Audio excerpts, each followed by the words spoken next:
Welcome to our show, Achievers. Our guest today is the multidimensional Dr. Rami Ranger, a man with integrity, a man with vision, a man with a cause. Welcome to our show, Dr. Rami Ranger. Be the change you want to see. Words by Mahatma Gandhi. Not only have you been a staunch follower of Mahatma Gandhi, but you've actually put these words to practice. You have brought profound change to the British society in the field of politics, in the field of business, and in social cohesion. Honored 5 times by Her Majesty the Queen, 4 times for business, and once for community service. And in 2005, you were made a member of the British Empire. Dr. Rami Ranger, welcome to Achievers. Thank you very much for having me on your show. I'm honored to be here. It's a pleasure. It's a pleasure to have you. Dr. Ranger, going back in time, your father, Shaheed Sardar Nanak Singh, was a great champion of secular India and was against the partition of India based on religion. He unfortunately passed away 2 months prior to your birth. Could you tell us a little about his belief system? See, my father believed that India belonged to Indians, regardless of race, religion, and color. That, our unity of India is paramount, that we must consider ourselves first and foremost Indian, then follow any religion for our peace of mind, just a choice. So there should be people must never use race or religion to surge ahead.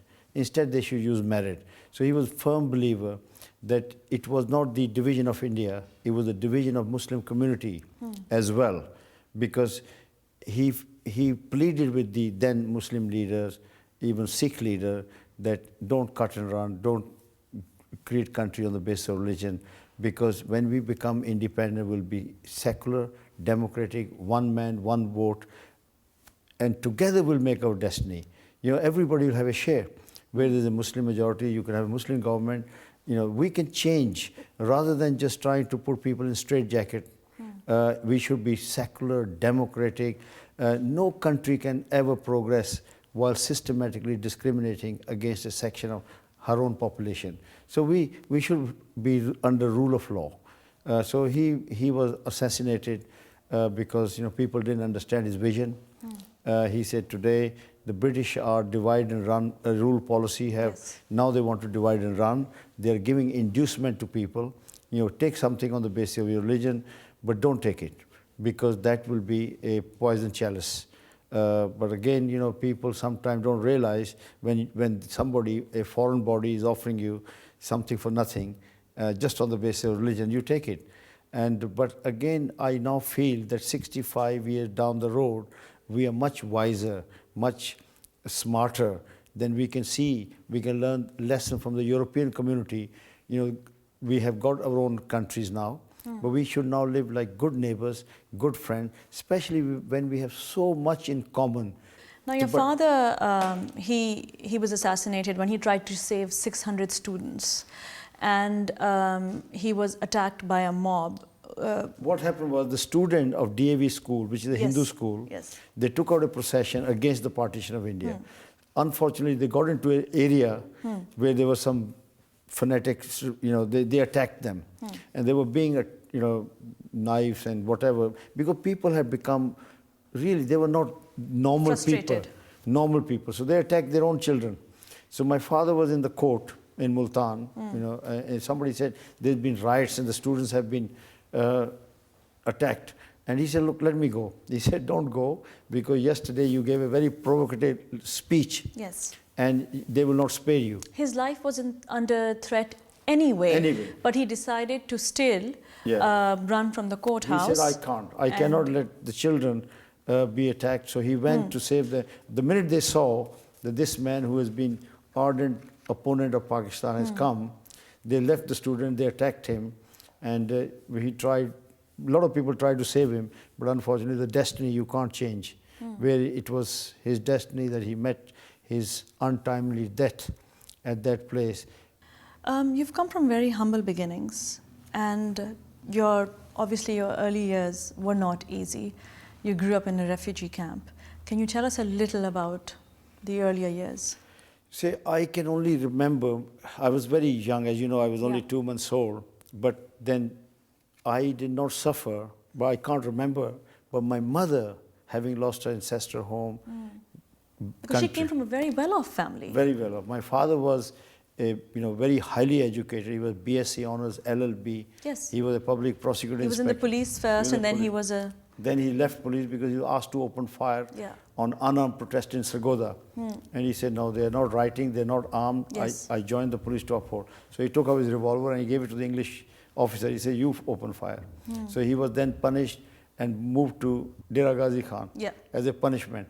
So there he resigned and he became activist. So my mother was a remarkable lady, having lost everything, even love of her life, our breadwinner. She arrived in a very tragic circumstances, because 8 children is 8 a children. lot. At those days, they had big families, but thank God she was educated. You owe your success to your mother, Sardarni Harbans Kaur. What values did she instill on you? Well, my mother was a teacher, Yeah. and she said, son, you earn money for respect. When you don't have respect, there's no use of having that money. He used some very crude example that even drug dealer will have money, but they won't have respect. Yeah. She said, you must, whatever you do, you must uphold your family value, family honors. And from that day onward, I am a businessman in UK.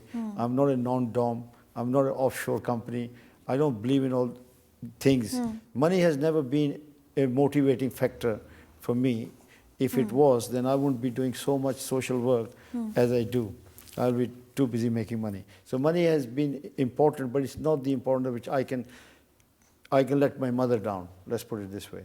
You came to England in 1971. Tell us a little about your initial years in UK. I graduated from Punjab University, Chandigarh. So I came here to study law, and it was very, you have dreams. When you are living in India, you think, oh, it'll be so easy when you come to England. The roads are paved with gold, and I'll enjoy. I will. Yeah. When you arrive here, the reality dawns on you. This is so difficult to succeed here. Everything is against you. Your language is not the right, your color is not the right, your culture is not right, you don't have any relationship, families. So it was very tough. So I decided that I will work and make some money and go back and complete my law there. So I started in fast food company, Yes. KFC, as a chef, 35p an hour. They had no idea why this man is working so hard. I was working 15 hours a day. They were so impressed what a hard work. They had not realized my real agenda was to make money and go. Couple of times the district manager came, he saw me working, and I was really enthusiastic. Good morning, sir, how are you? Can I do this? And the queue, people were very happy. I was serving them. And he said, can you do this? I said, yes, I can do this. Oh, we're opening a new shop in Norwood. Would you like to become assistant manager? They were expanding. I said, love to. So I became assistant manager. Again, I worked very hard, hoping, and then I became a manager. Then I became a district manager running 10 stores. And I really broke all record. I was #1 district manager on the company. And I stayed with KFC for 6, 7 years. And then I was made redundant. From there, I joined McCain as a salesman. Again, I did very well. But as a salesman, it was a very lonely life. But in 1987, you started sea, air, and land freight forwarding, the freight forwarding business. It's why this particular line of work? Because, it's not an easy industry to be working in. Very good question. You see, when you are in service industry, you don't need capital. As you know, I had no money. Yes. I was just living from hand to mouth. So the best possible course open to me was starting a service industry where I sell my service. I don't have machinery, I don't have equipment. So as a service industry, I would just pick up people's cargo and then I ship it and take commission. So luckily, when I started this business, I went down Tottenham Court Road, Edgware Road. There were a lot of electronic shops. People were shipping unaccompanied baggage and TVs, videos and everything. So I'll pick up those products and I'll make sure they arrive very safely. And they were so impressed that somebody is taking care. My reputation was traveling on their cargo luggage. So from there, the business just snowballed. It just couldn't believe they were telling their cousin, their uncle, word of mouth. Yeah. And my business became so strong, and I won the first Queen's Award. Yes, you did. In 1999, because the growth was phenomenal. And then again, one good thing lead to another. And you Then diversified and then started. I diversified because I said, how long can I be serving people? Like a doctor, how many patients can you see? Yeah. Like an accountant, how many? I said, I must have some product, like a Sony guy. Sony made a television. People don't care where the managing director is. They buy product. And he is Japan, we are buying here everywhere. So I decided to market products, a quality product, British product, which people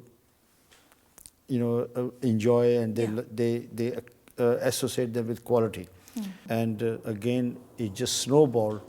And today we are exporting to over 100 countries. And our company is the only company in Britain to have won 3 consecutive Queen's Award in a row, in consecutive for international trade. So there you are. You've been called the NRI jewel, and because you've been winning, you won the Queen's Award in 3 years in a row. When you won the first time, what were your sentiments? I was actually very much humbled, because you can just imagine you're just a guy who has started his life from a refugee camp. I didn't even have a cycle sometime, you didn't have, I had a motorbike and I didn't have money to buy petrol. We used to pool to a friend. So suddenly you are in Buckingham Palace in front of Her Majesty the Queen. Was your mother alive? No, unfortunately, she had passed away a few months before. Just a few months Just before? Just a few months before. But I'm sure she is happy. Dr. Ranger, we'll continue this discussion after a short break. See you shortly.